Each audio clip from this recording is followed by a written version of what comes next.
le colonel Claude Pivy, dit Coplan, à la suite du procès du 28 septembre, du 4 novembre, je veux dire, 4 novembre 2023, il a fait objet d'enlèvement, je pèse bien mes mots, il a fait l'objet d'enlèvement à la maison d'arrêt de Conakry par les commandos inconnus et aller le séquestrer pendant plusieurs mois. À la suite de ce que beaucoup ont traité de cavale, il a fini par être interpellé sur le territoire libérien. Nous, ce que nous soutenons aujourd'hui, nous, notre position, la thèse que nous défendons, notre client a fait l'objet d'enlèvement et de séquestration par des inconnus. Par des inconnus. Et pour moi, aujourd'hui, cela est une vérité absolue. Et pourquoi une vérité absolue? Parce que c'est ce qui est défendu, c'est ce qui est soutenu par mon client.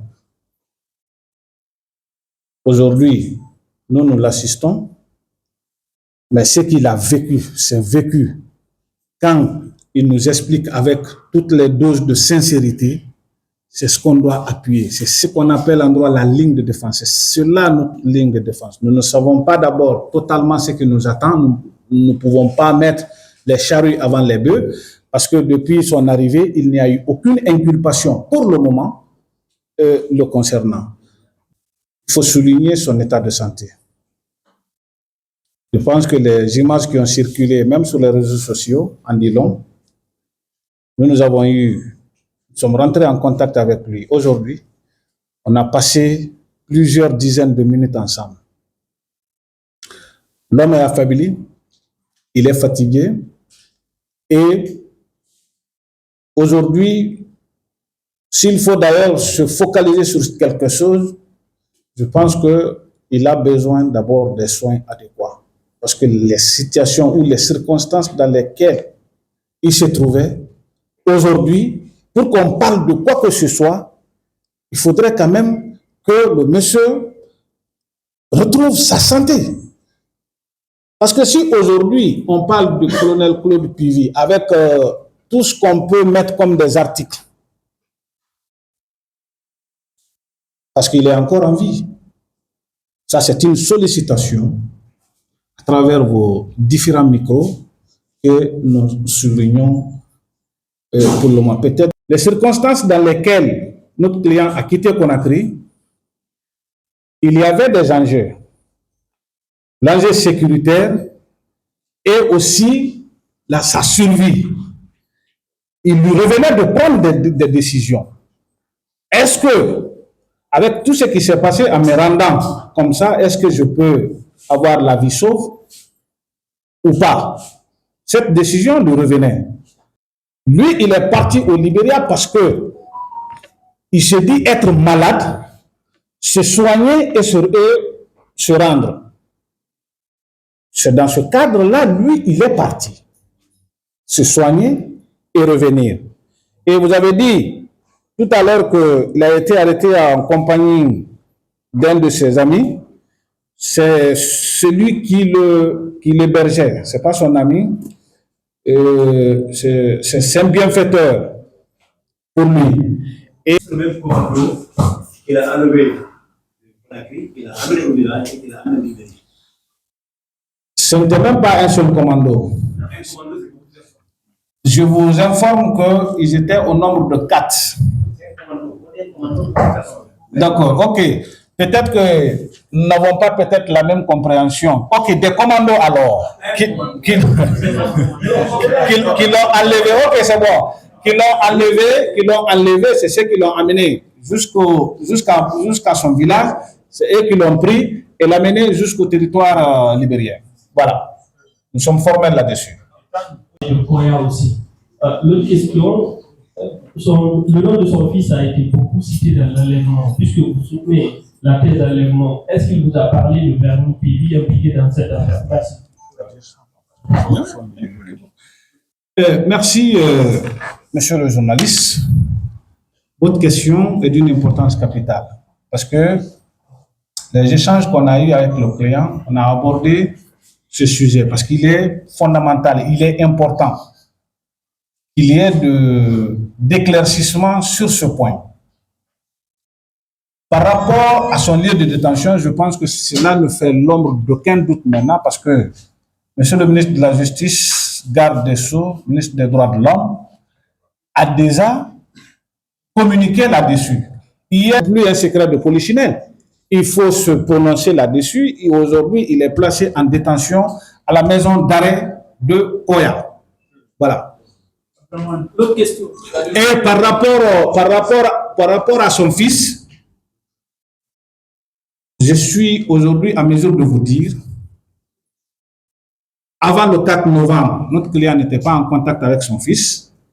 Le 4 novembre est arrivé et tout le temps qu'il a fait en dehors de Conakry et de son lieu de détention, il n'a pas eu de contact avec son fils.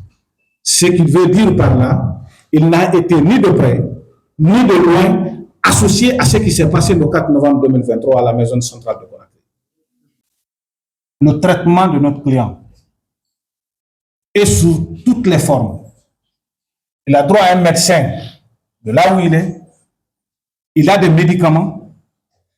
Il bénéficie de tous les traitements possibles aujourd'hui. Nous sommes en mesure de le dire. C'est ce que j'ai dit dans mon introduction. Si c'était le contraire, on allait plus dénoncer cela que ce qui est normal. Mais on n'en a pas trouvé. Et on ne peut pas créer. On ne peut dire que ce dont nous avons été témoins, ce que nous avons vu, des éléments qui sont en notre possession, peut-être avec le développement, s'il y a des dérèglements, nous n'allons pas hésiter un seul instant d'alerter l'opinion et chacun donnera sa position par rapport à ça.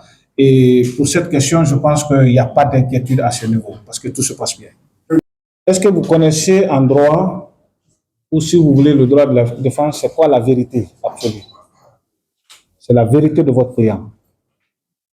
Vous voulez que je fabrique? Je ne peux pas fabriquer.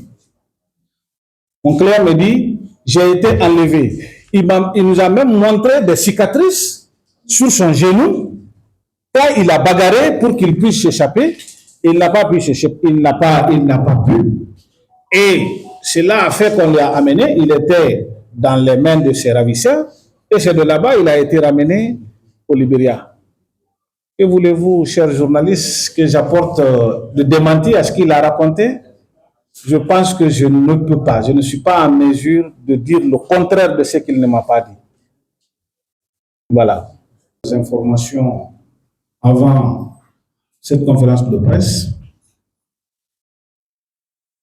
le colonel lui-même a rappelé de Conakry, il a été ramené à son village 2 jours, 3 jours, 4e jour, il a été ramené au Libéria. Jusqu'à son interpellation, c'est là-bas où il était. C'est là-bas où il était. Il était au Libéria, il n'était pas. En fait, il n'y a pas eu comme s'il s'est échappé. Quand il a été ramené au Libéria, donc pour lui, vous savez, nous n'avons pas souvent la même compréhension et la même façon de voir les choses. Bon, il s'est dit, ok, puisque je suis arrivé ici, je vais m'occuper d'abord de mon état de santé avant de parler de quoi que ce soit. Je pense que c'est cette décision-là que lui, il a envisagé, il l'a pris et il a assumé cette décision. Voilà. Je pense qu'il n'y a pas eu de première tentative ou de seconde tentative. Voilà. Comment les 4 personnes, mais qui sont-ils en fait? Est-ce qu'ils doivent être identifiés? Ce sont des éléments qu'il connaît. Vous savez, n'oubliez pas quand même que Claude Puvis est un chef militaire. Cela ne fait l'ombre d'aucun doute. Et souvent, il y a des bienfaits souvent dans la vie. On peut faire du bien à certaines personnes. Il y a même des choses, toi tu ne te rappelleras plus de ces personnes-là tant qu'une occasion ne se présente pas. Et ces personnes-là sont venues dans ce cadre. Pour eux, l'enlever et le faire sortir de ce problème. Voici tout simplement ce qui s'est passé. Il n'a jamais été en contact avec eux, ça n'a jamais été monté, c'était pas un truc planifié, organisé, non, pas du tout.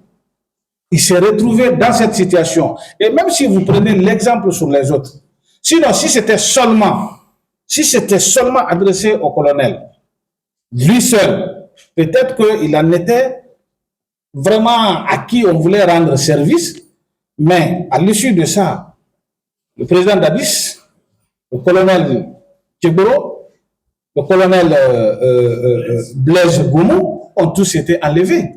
Il a fallu beaucoup de choses pour que ceux-là reviennent à la maison centrale de Conakry. Et s'ils ont continué avec lui, parce qu'ils n'ont pas voulu le libérer. C'est pourquoi, avant aujourd'hui, je pouvais être peut-être au même niveau que plusieurs personnes pour parler de l'évasion. Mais moi, j'ai rencontré mon client, j'ai eu des discussions sincères, franches et claires avec lui. Je suis en mesure de dire aujourd'hui, formellement et de façon assumée, qu'il a fait l'objet d'enlèvement par le commando à la maison d'arrêt de Conakry. Qui sont-ils? Non, c'est des inconnus. C'est des inconnus pour moi, mais lui c'est des personnes qu'il a connues comme des subordonnés, mais jamais quand même, ça n'a jamais été planifié quand même. Voilà. Merci. Par rapport d'abord aux conditions de détention, je pense que ce que nous avons vu ce matin, à moins qu'il y ait des changements après notre départ de la prison civile de Koya. Sinon, les conditions dans lesquelles nous avons trouvé le client sont vraiment acceptables. Parce que quand on s'est présenté au client tout de suite, la première personne qui est venue, à part M. le procureur et moi, Maître David, c'est son médecin qui était venu tout de suite pour échanger. Lui-même, il a dit, ah, lui, il est bien. Depuis que je suis là, il s'occupe très bien de moi. Ça veut dire que là-bas, c'est très bon et puis c'est beaucoup plus calme que les mouvements de la maison centrale de Conakry que nous connaissons très bien. Et par rapport à l'autre volet de sa sécurité, ça, il n'y a pas de problème. Toutes les dispositions sont prises. Toutes les dispositions. C'est pourquoi il ne faut pas souvent faire l'avocat du diable. C'est-à-dire, c'est bon, c'est pas bon, il faut tirer sur les autorités, ce n'est pas normal. Ce qui est bien, il faut soutenir ça. Ce qui n'est pas bien, quand nous allons être informés, quand nous allons être mis au courant de ce qui ne va pas, nous allons alerter, nous allons prendre des dispositions. Si ce n'est pas corrigé, vous pouvez compter sur nous. Nous allons dénoncer parce que quand tu décides d'exercer un métier, tu le fais au prix de ton sang. C'est ça, tout le monde est missionnaire dans son milieu professionnel. Tu fais ce que tu peux faire. Mais pour le moment, on ne peut absolument rien reprocher. Parce qu'on a vu notre client, il est malade. Les dispositions sont prises pour qu'il soit soigné. C'est pourquoi rien n'a été mis d'abord devant. C'est son état de santé qui inquiète, qui a été pris en priorité. Nous sommes quand même des avocats depuis quelques années. Nous avons connu certaines situations dans ce pays. Donc, pour le moment, beaucoup pensaient que l'on pouvait aller venir et puis c'était les croches, c'était les menottes, c'était vraiment les bastonnades. Mais rien de tout ça. Parce qu'il ne faut pas mentir. Il ne faut pas mentir. Donc, en ce qui concerne sa sécurité, elle est bien garantie pour le moment, jusqu'à quand même preuve du contraire. Parce qu'il faut aussi être sur tes gardes. On va finir de dire ici tout à l'heure, oui, tout se passe bien. On dit, OK, la communication même de son conseil a été ceci. Après, maintenant, il faut revenir pour prendre d'autres mesures. Ah, nous allons aussi revenir pour mettre à la place publique si nous sommes informés.